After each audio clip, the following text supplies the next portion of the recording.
Good day. My name is Dr. John Dombrowski.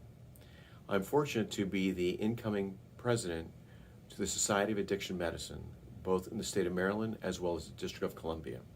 I want to take this time to introduce myself in terms of my practice and to really reach out to you, the membership, that we all work together to care for their patients in the state of Maryland as well as the District of Columbia. My background's a little bit different in that I'm a practicing anesthesiologist. I'm a native Washingtonian. I went to medical school at Georgetown, then did my training at Yale and did a fellowship at Yale in pain medicine. I had a practice doing traditional anesthesiology as well as pain management or medicine with injections and medication management.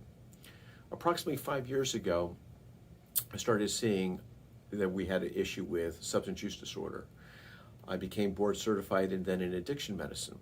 I currently have several methadone programs as well as I'm the chair of a outpatient treatment facility. So with that, I approach perhaps pain medicine and substance use disorder perhaps different than a psychiatrist or others might. And the good news about medicine is that we get to exchange so many great ideas with one another, and I look forward to sharing that with you.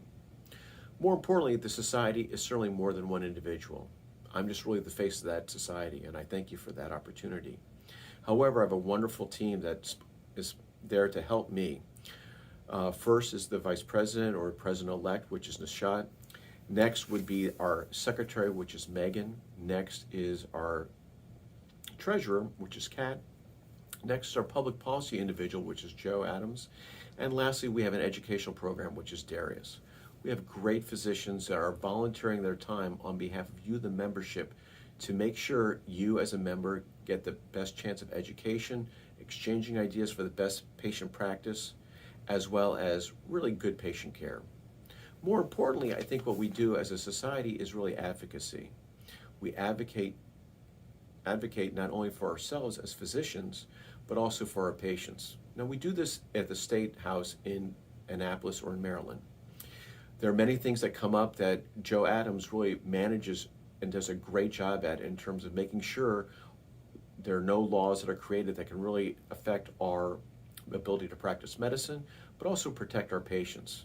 And not only that, in terms of being reactive, we're also proactive in getting out information from a legislative standpoint that really might make your practice a lot easier to manage, which is incredibly important. In the District of Columbia, we also have an individual, his name is Osa, who is looking at DC Council in terms of rules and regs that might be coming up for this coming legislative season.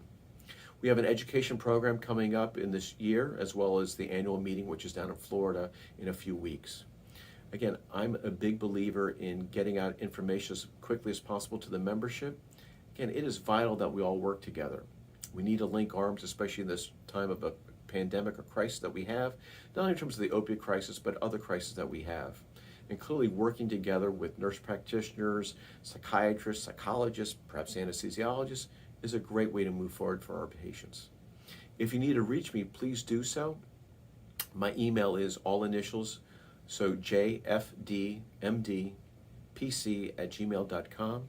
And my cell phone is 202-345-1784. Again, I want to thank you very much for the opportunity to serve as your president. If there's any matter or issue that you think needs to be addressed, do not hesitate to reach out and call me. Again, please be sure to thank the other people who do volunteer work for the society.